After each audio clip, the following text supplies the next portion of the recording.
ሲቀጣጥል እኔ እምላችሁ ምን ነው በአብረሽን ካልተደሰትሻላችሁ? አልደሰትም። አብሬያችሁ አላሽቋልጥም። አብሬያችሁ አላርገበግብም። 4 ነጥብ።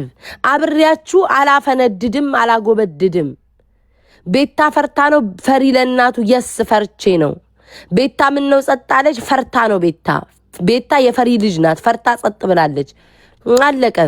እኔ ሰዎች እግዚአብሔር ነው ምላችሁ ጋይስ፣ ሁሌም ነው ምላችሁ አይደል? ሁሉ ጊዜም ያቺ ፊንገር ላይ ራሱ እንደዛ ሲኮን ማለት ነው አልወድም። እኔ ሰዎች እንደዚህ በማአት ሆነው ተደራርበው ደስታቸውን ሲያበስሩ አልወድም። እኔ በብቸኝነት ነው ደስታ ደስ የሚለኝ። ከተደሰትኩም ብቻዬን ነው ማጣጣም ደስ የሚለኝ። ከማን ጋር? ከእግዚአብሔር ጋር። እግዚአብሔርዬ እምባዬን መለስክልኝ። ቸሩ መድኃኒዓለምዬ ስንት ስለት ላስገባ ለቤት ጧፍ ላስገባ ለበረከቱ ልቋደስ ነው እንጂ ምለው ከማህበረሰብ ሁሉ ምንም ደስ አለኝ። እግዚአብሔርዬ መለስክልኝ። ምኗም ያልተነካው ራሱ ማለት ነው እንዲሁ በጨረፍታ ሁሉ የተነካ ሰው ማለት ነው። እግዚአብሔር መለስክልኝ። እኔም አላልኩኝ 4 ነጥብ። እኔም አላልኩኝ ጋይስ። መጀመሪያ ዘመቻ እኮ የተደረገው እኔ ላይ ነበረ። ማናችሁም እኮ አይዞሽ ያላችሁኝ የለም እኮ ከራሴ ልጆች በስተቀር። ህመሜን አታምጡት። ሁላችሁም በኮመንት ስትሰድቡኝ ፕሮፋይላችሁን ቀይራችሁ ስማችሁን ጽፋችሁ አይደል እንዴ ቤታ እናቷን የካደች እያላችሁ ስጋዬን ስትበሉ የነበረው? አረሳውም 10,000 ሰው መሃል ገብቼ ግራ እስኪገባኝ ድረስ እንዴ ምን ጉድ ነው ብዬ ደምን ባሳለቅስ እኮ የታባታችሁ ነበራችሁ። ማናችሁም ሳትነኩ እኔ ነበርኩ እኮ የቀመስኩትኝ ከፍጉ። ስለዛ ከናንተ እኩል ደስታዬን አላበስርም። አለቅ ከናንተ እኩል መጥቼ ወይኔ እንትና እኮ እንዴት አልልም። ሁሉንም ለእግዚአብሔር ነው የምሰጠው። እግዚአብሔር መላሽ ነው። ተደራይታችሁ አሽቃብጡ፣ ተደራይታችሁ አሽቋልጡ። ምረግሽ ጣራስ በቃ አልልም። ፈርታ ነው ቤታ በጣም ፈርቼ እንዳልገረፍ ፈርቼ እንዳልሰድ። እኔ ሰዎች ከተናገሩኝ በላይ እኮ ምንም አንድ አይነት ወሬ ነው የሚናገሩት እኮ እዚህ ቲክቶክ ላይ አንድ አይነት ወሬ ነው የሚሰድቡኝ። ምንም የተለየ ነገር የለም። ግን እኔ በቃ አልፈልግም ከሰው ጋር ተደራርቦ ይሄ የጅምላ ነገር አልወደውም። እኔ የችርቻሮ ይሻለኛል። ራሳችሁን ችላችሁ ጋይስ ተደሰቱ። ራሳችሁን ችላችሁ አዘኑ። ራሳችሁን ችላችሁ አኩርፉ። በቃ 4 ነጥብ። እኔ ወጥቻለሁ፣ ከዛ ማህበር ወጥቻለሁ፣ ከማህበርተኛ ከጸበልተኛ ከወጥ ቀማሽ ወጥቻለሁ። ከዛ ድሮ ይሄ ጓደኝነት አዘናችሁ። እኔ አሁን መሬት ላይ ያለው እኔ ደስተኛ ነኝ። አባቴ ሙት አሁን ባለውበት ጋይስ ደስተኛ ነኝ። ብቻዬን ነው የምደሰተው፣ ብቻዬን ነው የምደግፈው፣ ብቻዬን ነው ማዝነው፣ ብቻዬን ነው የምከፋው። ሰው አልፈልግም። ማርያምን ከልቤ ነው የምነግራቸው። ጓደኛ አብራችሁ እዚህ ቲክቶክ ጓደኛ አሁን ሰላም የለኝም ጋይስ፣ ሰላም የለኝም። እስኪ ንገሩኝ። በፊት እኮ ገና የሆነ ጨዋታ ስጫወት ቀናች፣ እንዲህ አለች፣ በዚህ ወጣች፣ በዚህ ገባይ፣ ተቆጣጠረቻት፣ እንትናን እያስፈራራኝ ነው። ማንም የሚለኝ የለም። ማርያምን እገባለሁ፣ ከእናንተ ጋር አወራለሁ። ጌም የምጫወት ከሆነ ጌሜን እጫወታለሁ፣ መሸቅል ከሆነ እሸቅላለሁ፣ ምለፈልፍ ከሆነ ራሴን ችዬ ለፍልፍ ይወጣለሁ። አለቀ። እንትናን እንዳትናገር ተቆጣጠረቻት፣ እንትናን መራቻት፣ እንትናን እንዲያለች የሚባል ነገር የለም። በጅምላም ሰውን አልወቅስም፣ በጅምላም ሰውን አልደግፍም፣ በጅምላም ሰው ላይ እጄን ጣቴን አልቀስርም። 4 ነጥብ። ራሳችሁን ችላችሁ ተግማሙ። ቤታ አብራን ለምን አልተደሰተችም? አልደሰትም። ደስታሽ ይቋረጥ አቦ አዳሚ። አልደሰትም።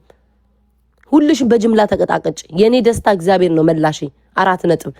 ከእናንተ ጋር ብሬ አላጎበድድም።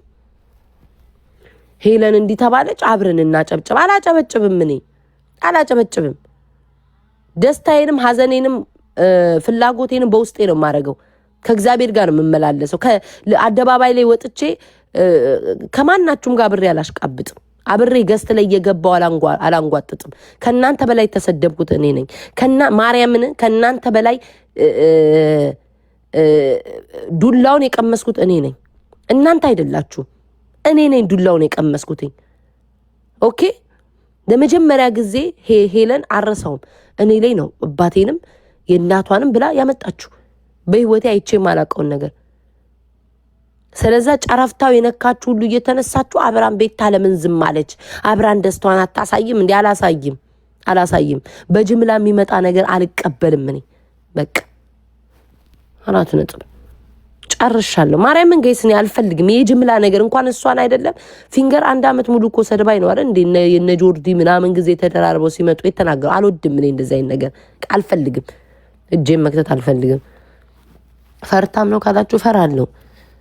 በቃ ፈሪ ለእናቱ ምን ሞጣ ወጥቶ አትንኳት ይቅርታ አድርጉላት ሲል አልነበር እንዴ? ጉልበታችሁ እኔ ላይ ነው የምታሳዩት እናንተ። እና ማርያምን እኔ ጋይስ ከሰው ተደራርቤ ሰው ላይ አብሬ እንትን አልልም። በቃ እግዚአብሔር ተቀጭ ካላት ትቀጣ፣ እግዚአብሔር መልሽ ካላት ትመለስ። እንኳን አይደለም ላልበደለኝ የበደለኝን እንኳን ሰው ላይ በጅምላ በጣም ነው ጅምላ ነገር የምፈራው። ማርያምን እግዚአብሔር ቁጣው መልሶ የሆነ የሚገለበጥ ይመስለኛል። ስለዚህ እኔ አልፈልግም ጋይስ እዛው ይቀመጡላ። ሲቀጥል ደግሞ ስሙኝማ በወርቁ አይተነው ማለት ነው። በወርቁ አይተነው እኔ በጣም አንዳንዶቻችሁ እሺ ጋይስ እንደው አትውደዱኝ። ምን አለ እውነታን ብትወዱ ግን በእግዚአብሔር እኔን እሺ አትውደዱኝ ጋይስ። እኔን ጥሉኝ፣ በቃ ጥሉኝ፣ ማንነቴን ጥሉት፣ እኔን ጥሉኝ፣ የመጣሁበትን ጥሉ፣ ምናምኔን ጥሉ፣ ፊቴን ጥሉት። እውነታን ግን ጋይስ እንዴት ነው የሚጠላው በእግዚአብሔር። እኔ አንድ ቀን ወርቁ አይተነውን እየመጣው አንዴ የተነሳው ወርቋችን እያልኩ አንዴ እየወጣው ወርቁ አይተነው እያልኩ ስሙን ጠርቼ አንስቼ አላቅ ወርቅ ተላከልሽ ተባልኩ። እኔ እኮ በየኔ እኮ ታሪክ እኮ ጋይስ ይገርመኛል። ማርያምን እስኪ ቁጭ ብላችሁ አስቡት። ወርቁ አይተነው በዛች በሆነች ልጅ ታስታውሳላችሁ? አረብናት ምናምን የሆኑ ሴቶች ሲወራ ምን አባታችሁ ያርጋችሁ ብዬ ነው ያንን ዘበኛው ያርገኝ የተከበረ ሰው ነው ብዬ መቆሜ ነው። እንግዲህ የራሴ ደሜ ነው፣ አማራ ነው፣ ዘሬ ነው በማለት ነው። ሲነካ በሰዓቱ አንገብግቦኝ እንዴ ለምን ትነኩታላችሁ? በቃ የተከበረ ሰው ነው እንዳው የሱ ቤት ራሱ ዘበኛ ብንሆን ምናምን ብዬ የተቆረቆርኩትኝ። ከዛ በኋላ ወርቅ ተላከ ተባልኩኝ። እኔ ላኩልኝ አላልኩ፣ ወርቅም ስጡኝ አላልኩ። ወርቅ መጣልሽ ቤታ ተባለ። እንደ ሰው አመስግኜ እግዚአብሔር ይስጥልኝ ወርቁ አይተነው ጋሼ አመሰግናለሁ እግዚአብሔር ይስጦት ብዬ በቀጣይ ቀን ወርቄ ደግሞ ሲደርስ አመስግኜ ጨፍሬ ዘጋውትኝ። አለቀ ያ ፔጅ በቃ። እኔ ጋር እኮ ምንም እኔ አንዴ ወርቁን በፎቶ ይዤ መጥቼ ግድግዳ ላይ ለጥፌ ስሙን አላነሳው። አንዴ በብርጭቆ አንዴ በሻይ አንዴ በጀበና እያመጣሁኝ ስሙን አላነሳኔ። እኔን ተፋቱኝ እና እዛ ወርቁ አይተነው 80 ጊዜ እያስነሱ ኖ እንደዛ አይደለም ቤዛ ያልኩትኝ 10 ጊዜ ማርያምን እውነቴን እኮ ነው። 10 ጊዜ ወርቁ አይተነውን እያነሱ እዚህ ጋር የሚያንቋሽሹ እንዲንቋሸሽ የሚያደርጉ ሰዎችን እነሱን ተናገሩ። እኔን ተፋቱ። እኔ 10 ጊዜ እየመጣው ወርቁ ነው ወርቁ ነው አላልኩኝም። አቦዝም በእኔ ውጭ በእናትሽ ቆለጥ ነይ ጀለዚ ኑኑዬ ነው ምናምን ትበይ። ኑኑነትሽ ይጥፋ፣ ትዳርሽ ይበተን። ደግሞ ፕሮፋይሏ ላይ አግብታለች። ነይ ውጪ ባለጌ። ለነገሩ ዘልዛላ ባል ይዘሽ ምኑን አገባሽ? ባልሽን ፈትኝ ሂጂና እዚህ ኮመንት ከምትጽፊ ቁርበት ምን አባቷ ትለኛለች ጋይስ። ፊቷን አዙራ ያገባይ ሴትዮ እና ያሰደባችሁት ራሳችሁ። እኔን ተፋቱ። እኔ አንድ ቀንም ቡላል አለቅ አንድ ቀንም እኔ ጋሼን እየተነሳው ወርቁ እንዲህ ነው፣ ወርቁ እንደዛ ነው፣ ወርቁ በዚህ ወጥቶ፣ ወርቁ በዛ ወጥቶ፣ ወርቁ በዚህ ገብቶ ብዬ አላቅም። በወርቁም ደግሞ ምክንያት ተናግሬ ያለው 80 ጊዜ መደጋገም አይጠበቅብኝም። ልታቀሳስሩ ምናምን ሄዳችሁበት መንገድ አለ እንዴ? ወርቁን ሄዳ አትሞክረው አምደው ቼክ አላስደርገውም እናንተ ስላላችሁኝ አይደለም። ሄዳ አታስደርገውም እንዴ? በእጇ እንደዛ ነካክታ የምታዋለው ወርቁ እኮ ሄዶ እኔ ወርቁ አይተነውና እኔ እኮ አውርተን አናቅ። በቃ እንግዲህ የሆነ ነገር ቢባል ነገር ስለሚመጣ እኔ አውርቼም አላቅም። ከኔ ጋርም ተደራርሰን አናቅም። መልካም ነገር አድርገውልኛል፣ አመስግኛለሁ። ግን ወርቁን እሱ ራሱ ሄዶ ወርቅ ገዝቶ ይሄ ወርቅ ስጡ አላለም። ገንዘብ ነው የሰጠው። የገዙ ሰዎች ጋር ነው ችግሩ። ወርቁ ትክክልም ቢሆን ባይሆንም ፌክም ቢሆን እነሱ እንጂ የሚጠየቁት እሱ አይጠየቅም። እኔ የምጠይቀው እነሱ ነው። ሲጀመር እነሱንም አልጠይቅም። ከገዢዎቹ ጋርም አላወራም። እኔ ተፍቻለሁ፣ አውጥቻለሁ። ስለዛ እኔን ተፋቱኝ። እዛ ቀን ከሌሊት ስሙን የሚያነሱትኝ በቃ እንዴት ነው እነሱ ተዋርደው ለወራዳ አሳልፈው የሚሰጡ